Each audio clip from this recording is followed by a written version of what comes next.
Aujourd'hui, on va décrypter un contenu de l'entreprise Alan à destination des RH. C'est parti.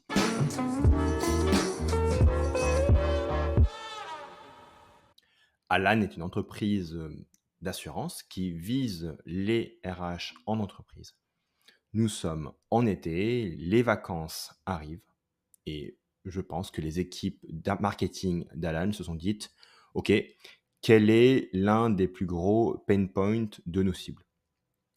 Donc, l'un des plus gros pain points de leur cible, les RH, c'est que les salariés, ils ont du mal à se déconnecter pendant les vacances. Donc, pour répondre à ce point de douleur, les équipes d'Alan ont créé un contenu de grande qualité pour aider leur audience à résoudre ce problème. Donc, voici le guide qu'ils ont fait. Donc, c'est un guide sur Alan qui a été optimisé pour la consommation. On va juste regarder un petit peu ce guide. Donc, il est structuré avec différentes rubriques. Donc, dans les premières rubriques, nous avons des mini-articles très lisibles et agréables à lire, avec des petites icônes, avec aussi des sources et même un lien vers le blog d'Alan pour comprendre ce que c'est que la déconnexion du travail. Ils ont aussi partagé des ressources. Donc là, c'est par exemple un exemple d'email à partager aux salariés en amont de la période de congé. Donc c'est vraiment quelque chose que les gens peuvent utiliser directement, une sorte de template, très utile. Et derrière, des posters que les entreprises peuvent aller imprimer pour sensibiliser les salariés à la déconnexion. J'ai trouvé ça sympa. Ils ont fait quelques autres mini-articles pour aider les salariés à se déconnecter via différentes activités. Donc là encore, on est sur des choses faciles à consommer avec des bullet points, des listes, des petites vidéos. Ils ont aussi fait un petit test. Donc on est un peu sur une gamification qui permet aux gens de diagnostiquer leur propre situation. Et derrière, ils ont été malins. Le call to action, essentiellement, c'est de proposer aux RH de partager ce guide auprès de leurs équipes. Et ils ont même mis un modèle d'email pour partager ce guide. Donc là, on est vraiment sur un exemple d'un contenu utile, facile à consommer, ludique, facile à partager, qui va vraiment apporter de la valeur à la cible. C'est ça fondamentalement le but du contenu. C'est ça qui va derrière augmenter les sentiments d'affinité et de confiance entre ton audience et ta marque. Passons maintenant à la partie distribution que j'ai pu voir de mon côté.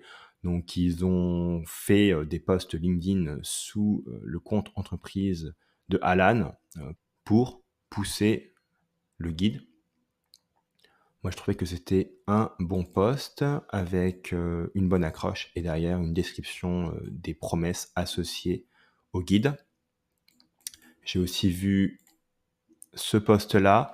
Donc, je trouve que l'accroche est un peu moins bonne parce que là, au final, cette accroche-là ne dit pas grand-chose, mis à part le fait qu'il y a un cadeau.